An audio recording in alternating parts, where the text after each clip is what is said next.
What's up, everybody? Welcome to BioWest 3 Raw TV. Aaron and I literally just got done watching the King, which is the Ronnie Coleman documentary by Generation Iron. And this is going to have some spoilers in it, so if you guys have not seen it yet, I suggest you check it out. It's on iTunes. I think it's $14.99 to buy it. I just basically took my phone and airdropped it to the TV and just kind of watched it on there. And, you know, I am super glad that we watched it. And I advise that, you know, if you're a bodybuilding fan, if you're just getting into the industry of the sport, you know who Ronnie Coleman is. There's some things in there that I didn't know, you know, and then I thought was pretty interesting. And overall, you know, they interview the champions like Jay Cutler and Rich Gaspari and, you know, Sean Ray and, you know, all these guys, and they all give their opinion and these heartfelt, true opinions that Ronnie Coleman wasn't just well respected, he's well liked. And I just want to give a shout out to my boy Big J, Extreme Fitness, Jason English, who's in the video. It's actually Ronnie Coleman's training partner. And, you know, Big J has told me stories about Ronnie and how much he loves to train still. That, you know, Big J actually had a deep vein thrombosis, DVT, I think it was called. And he wound up in the hospital with it. And everything is cool now. And, you know, Big J had talked about it on his YouTube channel and his social media and stuff. And he called Ronnie to say, hey, man, I'm in the hospital with this problem. And Ronnie said something like, okay, that's cool, man. Make sure that you're going to be at the gym, right? What time are you going to be at the gym in the morning? Like, he literally was like, I'm in the hospital, I don't know what's happening. And Ronnie was like, okay, I'll see you at the gym in the morning. Make sure you're there on time. Like, that's how Ronnie is. Like, he was having surgeries, and like the day before his surgery, 3 hours, like the day before, he was in the gym training. Like, for his like 8th back surgery where they're going to remove the screws and stuff. And I'm sitting here going, fuck, most people would be like freaked out, or and that's his way of coping. It's his way of dealing things. He just does what he loves, and he loves to train. He truly has the passion for it and loves it. And I think that's a big take-home message. Like, Ronnie wasn't doing this for a paycheck. He wasn't doing this for notoriety. He wasn't doing it for fame. He was doing it because he loved it. And, you know, I'm watching it, and I think a lot of people, I've seen the forums and shit. I try to stay out of the forums and stuff, but every once in a while I'll get a link, and I'll click that link, and I get fucking wrapped up in the forum, and you're reading the threads and stuff, and people making fun of him, people talking about how bad they feel for him, and he made the wrong decisions, and now he's all beat up, and he's this and he's that. And, you know, Sean Ray even said that, you know, he doesn't think it would be worth it. You know, if Sean was in his shoes, that he wouldn't want the 8 Sandows to be able to have the life he has now.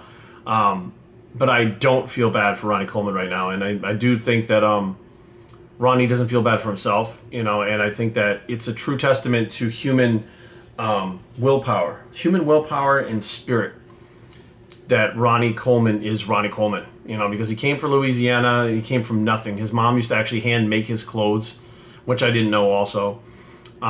You know, when he was out in Texas, I went to school, and he's really smart. A lot of people think he's dumb because of the way he talks, but he went to school for accounting. He got his degree in accounting, got out, but he was an athlete in school. He played football. I mean, it was like he ran track. You know, he was an all-around good student. You know, he did really well. He aced exams and stuff. He wasn't a bad student. Never got in trouble. Never took drugs. Like, you know, all in all, he was that good kid. And usually, you know, you want to see the good kid do good or do well, you know. And when he got out, you know, of school, he couldn't get a job. You know, there was no experience. I mean, he had no experience, so he couldn't get the jobs as an accountant. So he wound up getting hired on the police force because there was no experience required. Like, it was never his goal. But when he became a police officer, he found something he loved. Now, he could have probably eventually gone on and become an accountant. You know, after a while, when you're a little bit older and you're out of college, you start, you know, so listen, I'm a police officer now. You know, I have a degree in accounting. This is what I would really want to do. He could have switched careers easily, but he found something he loved. Police work was something he loved, and he just stayed with it. Even after he won the Olympia 2 times, maybe even more than that, he was still doing the police force. He was still a police officer. So he would work a 12 to 14-hour shift, do an hour of cardio in the morning, an hour of cardio at night, train once a day, and sleep 4 hours a night, and still be a police officer, still be Mr. Olympia. And he said that he never wanted to quit being a police officer because he loved it.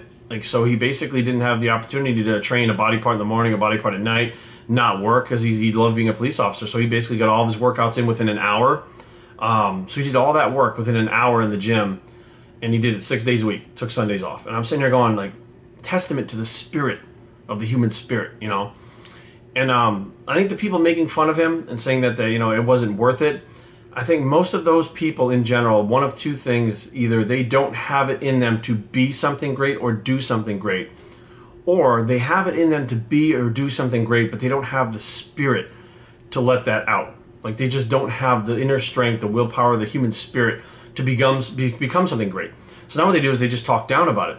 You know, and to me, I look at it and I say, it's not just inspiring, it's amazing that a human being came from nothing, become the best, which is the ultimate underdog story to begin with, but knew the consequences. Like, he herniated a disc in his back squatting like 800 pounds or 600, whatever it was, some crazy amount. It popped, and, you know, he went to a chiropractor, put it back, and he kept going.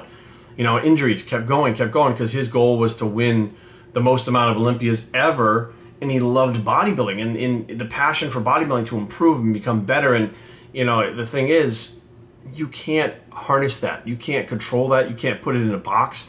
Like, when that comes out, it comes out, and that's what happened to Ronnie. When he came out of his shell, that was it. You know, it was it as far as being, you know, the humble beginnings where he came from. He became a police officer, and, you know, I think it was Sean Ray who actually was in the video itself talking about Ronnie won his first Olympia. He paid off his house. He bought his house in cash, outright. He's been in that house for 20-something years now.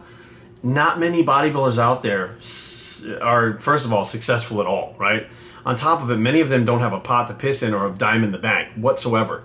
And here's Ronnie, wins his first Olympia, still working as a police officer. A lot of bodybuilders out there, man, these motherfuckers, they just literally want to lay around all day, eat their meals, go work out, watch videos, and a lot of them don't even work. You see these GoFundMe pages and shit. You have, you know, individuals that fucking do just whatever fucking random illegal shit to make money so that they fucking don't have to work.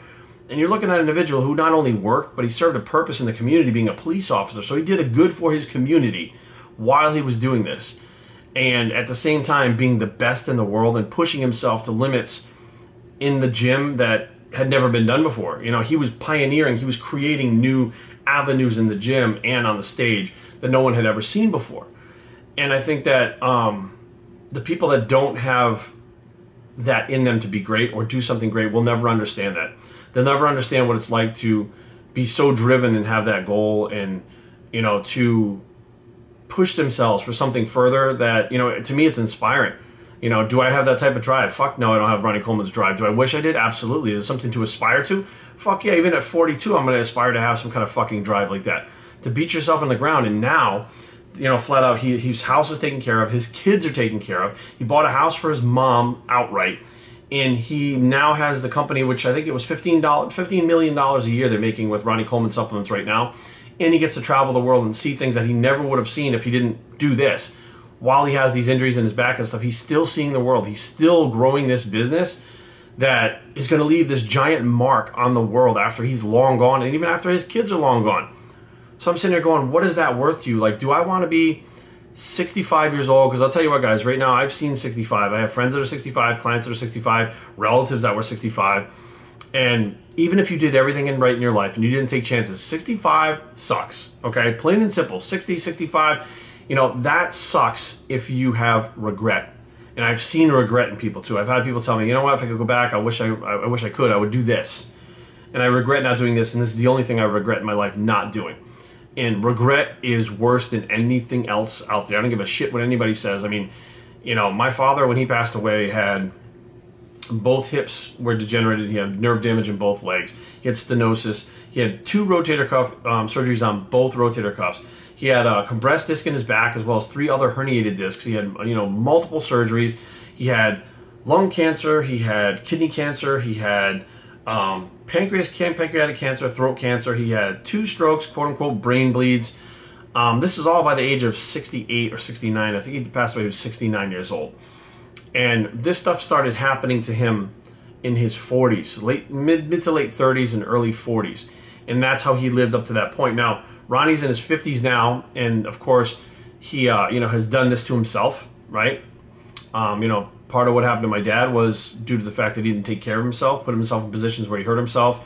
And, you know, afterwards, you know, was just at the point where I think, honestly, my dad just kind of lived with it and gave up. Like, he was just like, you know what, this is what it is. Like, I can't get, you know, he's in pain every day. It was just like watching Ronnie's like watching my dad, you know. But I don't know if my dad had regrets when he passed away. And I know that right now you can see it in Ronnie's eyes. He doesn't have any regrets. He doesn't regret one bit. And, you know, but he still has that basis, that staple, that grounding, that foundation, which is actually bodybuilding still. It's training. You know, like the day before his major back surgery, he's in the gym training. You know, they told him, like, you know, not to do this, not to do that. And he's out there fucking riding the exercise bike. Can't even walk, but he's riding the bike. And I'm sitting there going, That's what it's all about, knowing who you are, what your limits are, and then pushing beyond those limits and saying, you know what, if I go beyond these limits today, it's okay. You know what I mean? And it's hard to explain, guys. It's absolutely hard to explain, but I thought the documentary was extremely inspiring. I don't believe that there's anything wrong with the things he did to his body, with drugs, anything. It was his personal choice, and he's going down as something so special that, I mean, many of us nowadays, because Ronnie's been retired and we know Phil Heath, many of you now, you get the gravity, but you don't really. You know, you weren't really involved in the sport when he was pioneering it and changing it and making it something different and watching those things. Like, we've all seen the videos on YouTube now, but back in the day, we used to watch those DVDs. We'd buy the DVDs and legit watch those things over and over again, and like, it was just amazing. So if you guys get the chance to see it, I would absolutely suggest checking it out. It's like an hour and a half long. You know, Vlad and Generation Iron did a fantastic job. The other athletes, you could tell that everything they said came from the heart. But overall, Ronnie Coleman is the king. He's always going to be the king. And it's not because of bodybuilding. It's because of who he is and that man's undying spirit. BioStrengthTraining@gmail.com. Leave comments down below, but don't fight. www.biostrength.com is the blog. It's a Ronnie Coleman-esque bicep. Never. And we are out.